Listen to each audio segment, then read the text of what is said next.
You're watching Northern Crimes. A quiet September evening in Missoula, Montana, 1986. Doug Wells steps outside, trash bag in hand. The night air carries autumn's first chill. As he turns back, a figure emerges from the shadows. The man introduces himself as Wayne Nance, a co-worker of Doug's wife, Chris. He claims he saw someone lurking outside and wanted to make sure everything was okay. Concerned, Doug invites him in to grab flashlights and check the property. But the moment they cross the threshold, Wayne strikes. A concealed metal pipe slams into Doug's skull. He collapses, blood pooling beneath him. Chris, hearing the commotion, rushes downstairs, only to find herself staring down the barrel of a pistol. Under threat, she binds her husband as Wayne forces her upstairs and restrains her to the bed. Downstairs, Doug is barely conscious, his chest pierced by a blade, his body left to die in the basement. But something inside him refuses to surrender. His fingers work against the restraints. Just within reach, his workbench, a rifle, a single bullet. Above, Wayne's footsteps creak. He thinks Doug is finished, but he's wrong. What happens next won't just save 2 lives. It will unmask a serial killer who'd spent a decade living among his victims. This is Northern Crimes.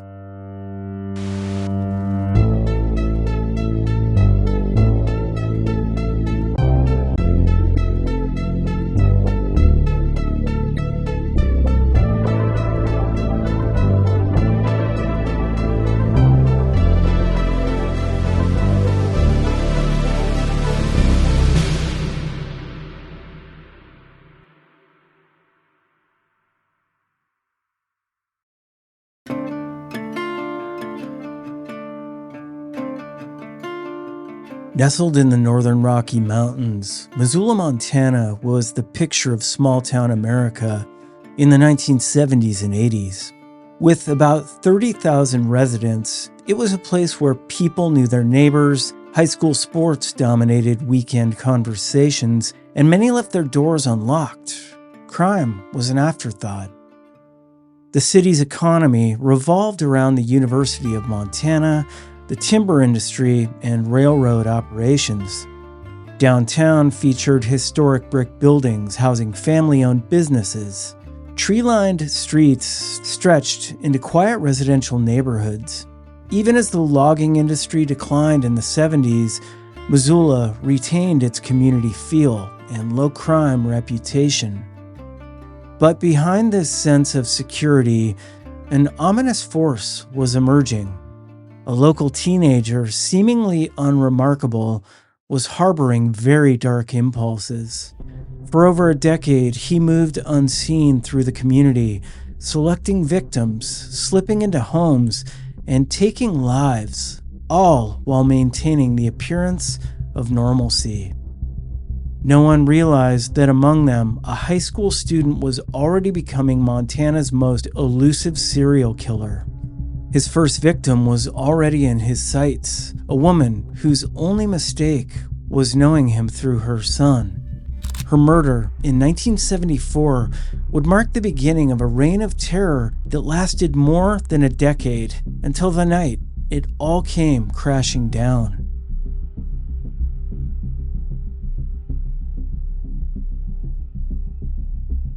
Wayne Nathan Nance was born on October 18, 1955, in Clinton, Montana, a small town just east of Missoula.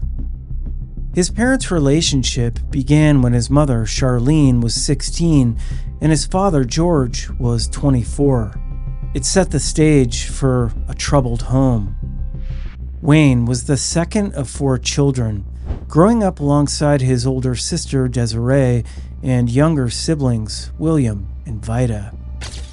The family lived in Elmar Trailer Village in Missoula. George, a long-haul trucker, was gone for weeks at a time, leaving Charlene, a waitress battling alcoholism, to care for the children. Neglect and instability defined their upbringing. Despite this, Wayne showed early academic promise, but those who knew him saw disturbing signs. A neighbor recalled his cruelty to animals, an early warning of his later violence. His siblings also voiced concerns, but George dismissed them with a casual, "Boys will be boys." He was also physically abusive, normalizing violence in the household. By high school, Wayne had veered into darkness. He became obsessed with the occult, Satanism, and demonic rituals, boasting to friends that he planned to sacrifice someone before turning 19. He collected knives, often bringing them to school. Teachers and classmates described him as eccentric but intelligent. But intelligence masked something far more dangerous. While Wayne appeared to be a reliable worker into adulthood, beneath the surface, he was already a predator. As he approached graduation in 1974, the violent urges he'd been holding inside were about to manifest, claiming his first known victim.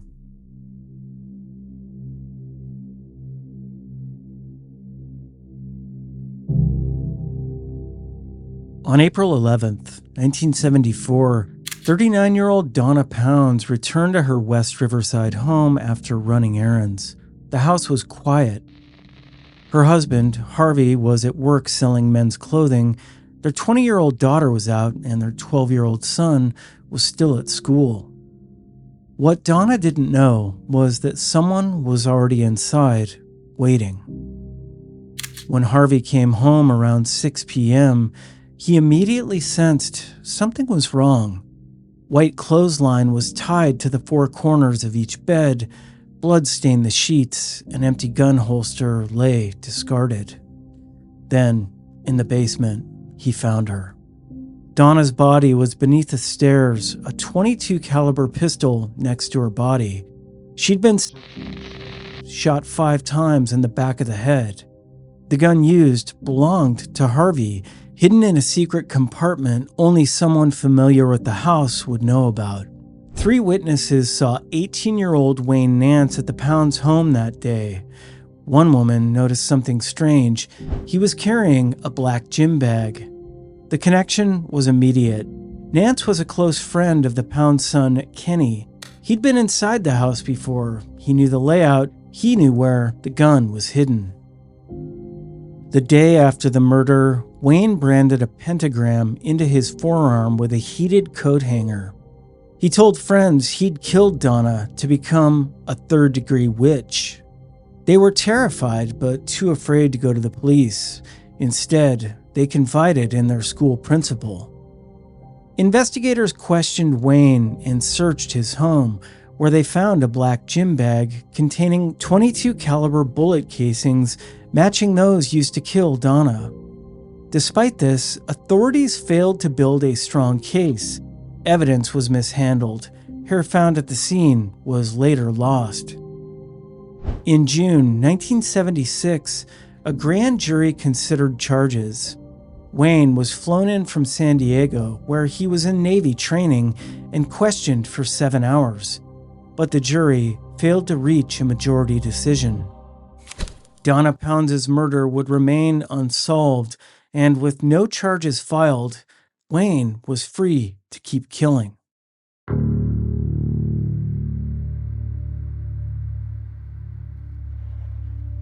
In June 1974, just weeks after graduating from high school, and with the investigation into Donna Pounds' murder still active, Wayne Nance enlisted in the U.S. Navy. Whether he was escaping scrutiny or simply following a plan, his military career would be short-lived and troubled. During his 3 years of service, Nance racked up multiple infractions. On September 13, 1977, he was caught with marijuana. 2 weeks later, authorities found LSD, butterfly knives, stolen Navy property, and more illegal drugs in his possession. These violations led to his discharge on November 29, 1977, classified as a, quote, general discharge by reason of misconduct. Investigators later speculated that Wayne may have committed crimes while traveling during his time in the Navy, but no cases were ever definitively linked to him. After his discharge, Nance returned to Missoula and moved back in with his parents. He worked as a bouncer at the cabin bar, where his mother, Charlene, sometimes worked as a cocktail waitress. He briefly attended college in Seattle, but soon returned to Montana. The years between his Navy discharge and the early 1980s remain largely a mystery. What is clear is that Wayne was establishing himself as an ordinary working man while concealing the monster beneath. By 1984, he'd secured a job as a delivery driver for Conlon's Furniture, a position that gave him access to people's homes, insight into their routines, and knowledge of their layouts. That same year, women in the Missoula area began to disappear. Their remains would later be found in remote locations east of the city, victims of a killer who remained invisible.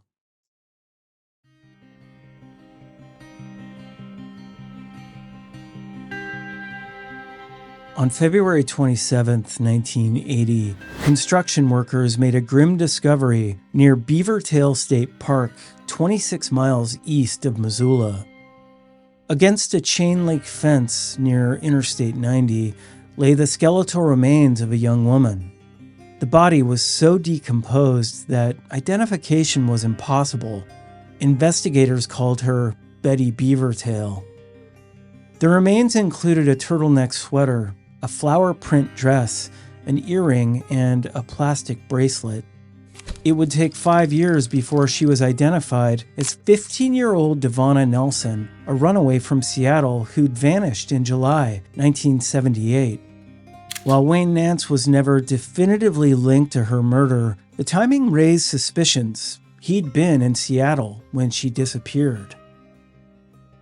In 1984, Nance was working at Conlon's Furniture store and living in a motorhome outside Milltown. That summer, he met a young woman at a truck stop. He introduced her to friends as, quote, Robin from Texas. Reportedly, she lived with him briefly before vanishing without explanation. No one thought to question her sudden disappearance. Months later, on December 24, 1984, a wildlife photographer hiking near Deer Creek stumbled upon a decomposed leg and a partial skull protruding from the frozen ground. The victim had been shot 3 times in the head with a .22 caliber weapon. With no way to identify her, authorities named her Debbie Deer Creek. She was believed to be in her late teens or early 20s with auburn hair. Less than a year later, on September 11, 1985, a hunter discovered another set of skeletal remains near Crystal Creek, just 3 miles from the previous site. The victim had been shot twice in the head with a .32 caliber weapon. Like the others, she remained nameless and became known only as Christy Crystal Creek. A pattern was emerging, young, vulnerable women disappearing, their bodies turning up in remote locations east of Missoula, all killed with gunshots to the head. But with no witnesses and no clear connections between the victims, law enforcement had little to go on. For decades, these women remained unidentified. Their families were left to wonder, their cases growing colder with each passing year. And Wayne Nance was still free to kill.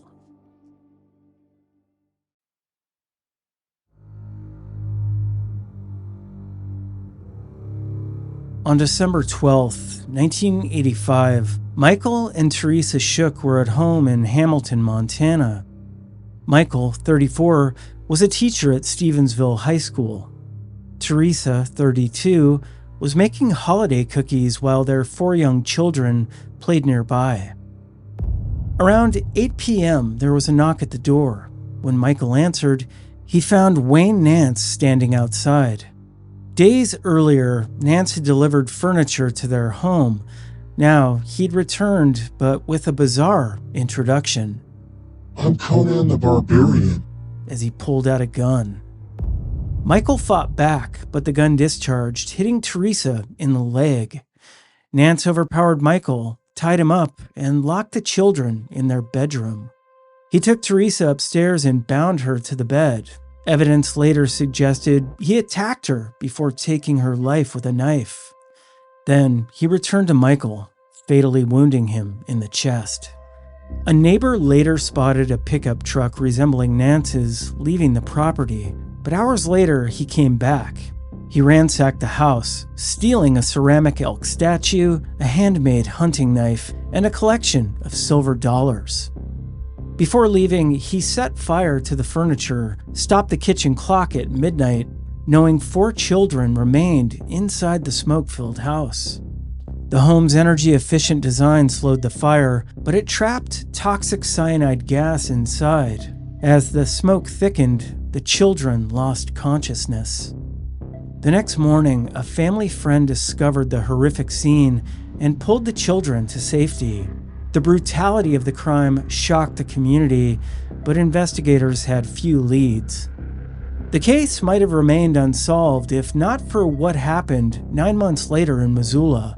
Nance had grown bolder, escalating from isolated victims to an entire family. His next target would be a coworker he'd become obsessed with, but this time, he would choose the wrong victim.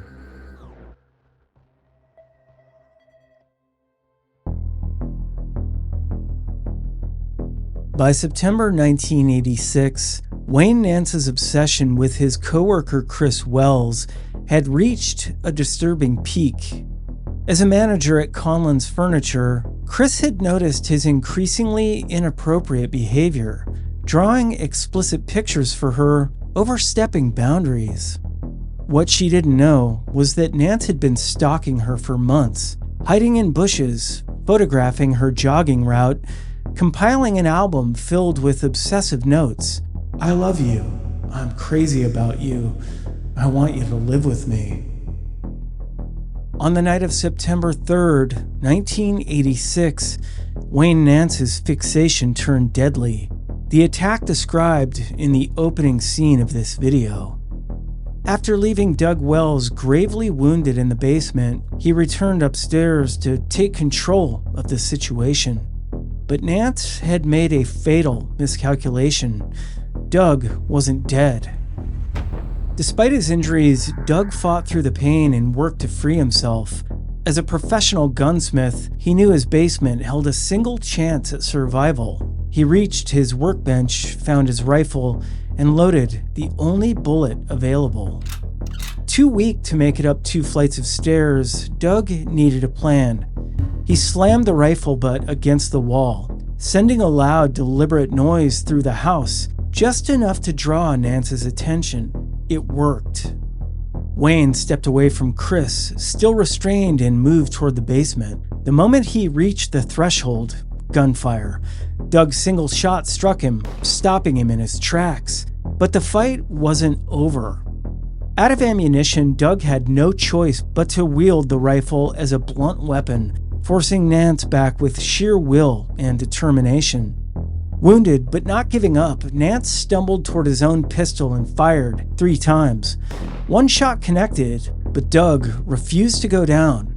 Then, in a final twist of fate, Nance's gun jammed.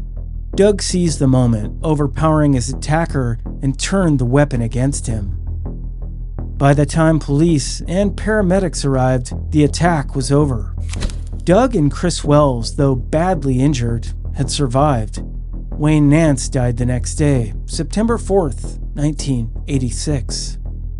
Doug Wells had done what no investigation, no grand jury, and no police force had been able to do.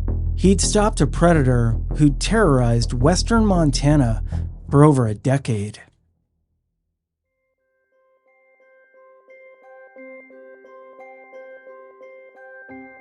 With Wayne Nance dead, investigators worked quickly to uncover the full extent of his crimes.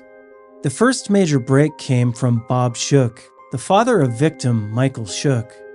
After hearing about the attack on the Wells family, he contacted police with a request, search for 2 stolen items from his son's home: a ceramic elk statue and a stag-handled hunting knife, both handcrafted by Teresa Shook's sisters.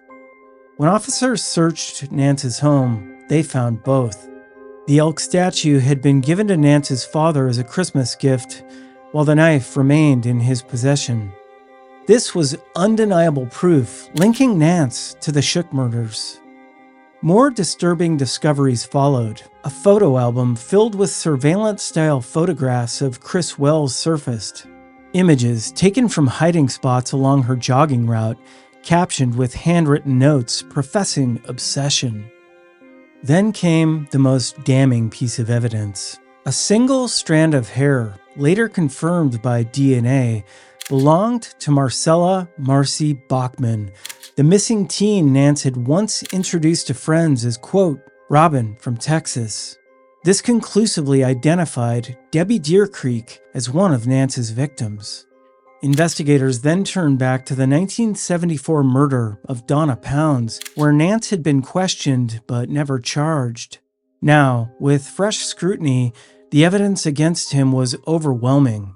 He had a personal connection to the family, was seen leaving the property, and had been in possession of bullets matching the murder weapon. The Missoula County Sheriff's Office and the FBI began reconstructing Nance's timeline, feeding case details into national crime databases in search of unsolved murders that matched his pattern. A profile emerged. He targeted women he knew, entered homes where he was familiar with the layout, restrained his victims, and often used firearms. In multiple cases, evidence suggested a sexual component.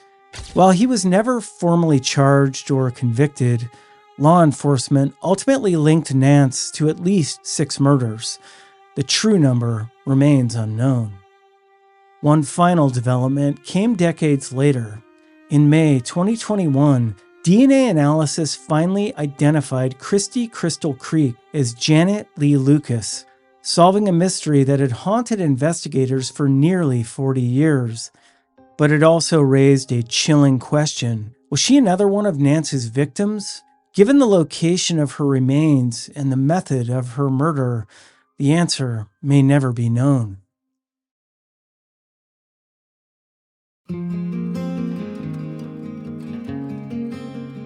The exposure of Wayne Nance's crimes shattered Missoula's sense of safety, forcing residents to confront the unsettling truth. A monster had lived among them for over a decade. For Doug and Chris Wells, recovery was long and difficult, but their survival became a symbol of resilience. Strangers and neighbors alike rallied around them, sending donations from across the U.S. and Canada to help with medical expenses. Their story was no longer just about tragedy. It was about strength, survival, and fighting back.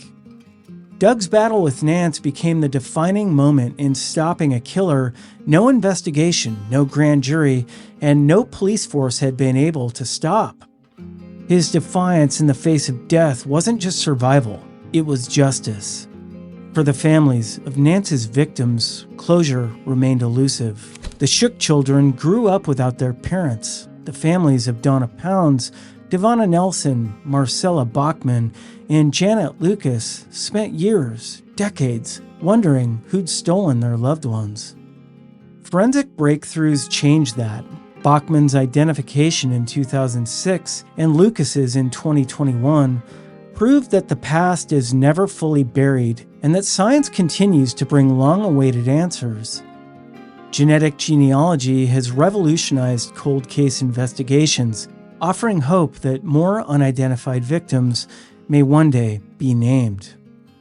Montana law enforcement took painful but valuable lessons from the case. Nance had slipped through the cracks, questioned in Donna Pounds' murder, linked to crime scenes but never charged. The failure to indict him in 1976 left him free to kill for another decade. His case became a cautionary tale about preserving evidence, sharing intelligence across jurisdictions, and recognizing the powers of a hidden predator before more lives are lost. Today, criminologists study Nance's case as proof that serial killers don't just thrive in urban centers, they can exist in small towns, hiding in plain sight. Sometimes the most dangerous people look just like everyone else. And yet, even after his death, questions still remain. Wayne Nance was never convicted, never sentenced. Investigators linked him to at least 6 murders, but was his trail of victims even longer? How many families still wait for answers? Forests of Montana still hold their secrets. Some will be uncovered, and others never will.